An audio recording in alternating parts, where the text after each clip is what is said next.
Assalamualaikum warahmatullahi wabarakatuh. Saya di sini akan menjelaskan tentang pengertian sholat, pembagian sholat, rukun sholat, dan perkara yang membatalkan sholat. Teman-teman, simak video ini sampai habis ya. Pertama-tama, saya akan menjelaskan tentang pengertian sholat.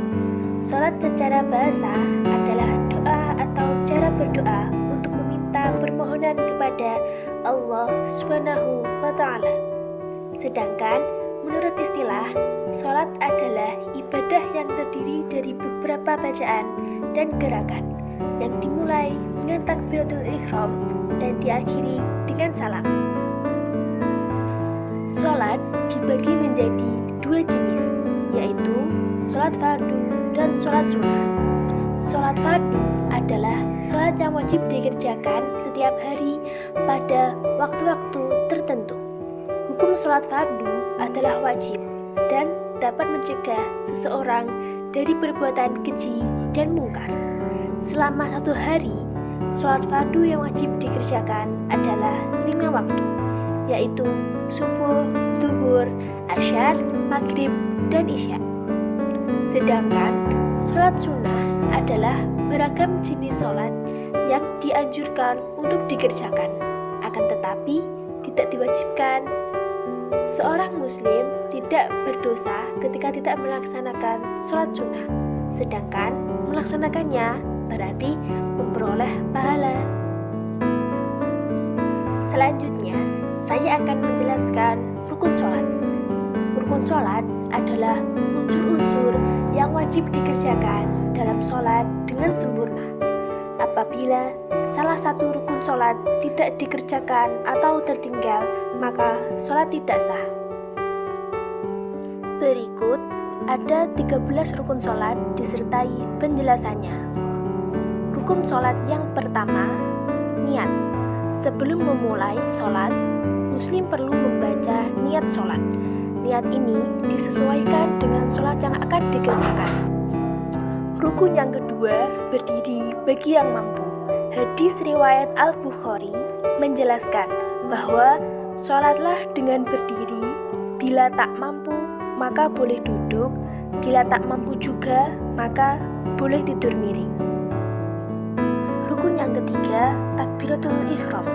Takbiratul ihram merupakan ucapan pertama dalam sholat, sehingga seorang muslim diharamkan untuk melakukan apapun untuk membatalkannya. Rukun yang keempat, membaca surah Al-Fatihah. Seorang muslim harus membaca surah Al-Fatihah dalam sholat. Bila tak mampu, boleh membaca surah lain yang diketahui. Rukun yang kelima, ruku. Ruku adalah sikap membungkukkan badan dan tangan berada di lutut sambil membaca tasbih. Rukun yang keenam, i'tidal. I'tidal yaitu bangun dari ruku dengan berdiri tegak serta tumakninah. Rukun yang ketujuh, 2 kali sujud. Ketika sujud, wajib meletakkan kedua tangan, kedua lutut, dan kedua telapak kaki pada lantai. Rukun yang ke-8, duduk di antara 2 sujud. Duduk di antara 2 sujud adalah gerakan yang dilakukan setelah sujud pertama dan sebelum sujud kedua. Rukun yang ke-9, membaca tasyahud. Tasyahud terdiri dari 2 bagian, yaitu tasyahud awal dan tasyahud akhir. Rukun yang ke-10, duduk iftirash dan tawaruk ketika tasyahud akhir. Duduk iftirash adalah duduk dengan menegakkan kaki kanan dan membentangkan kaki kiri, kemudian menduduki kaki kiri tersebut. Sedangkan duduk tawaruk adalah duduk dengan menegakkan kaki kanan dan menghamparkan kaki kiri ke depan. Rukun yang ke-11, membaca sholawat.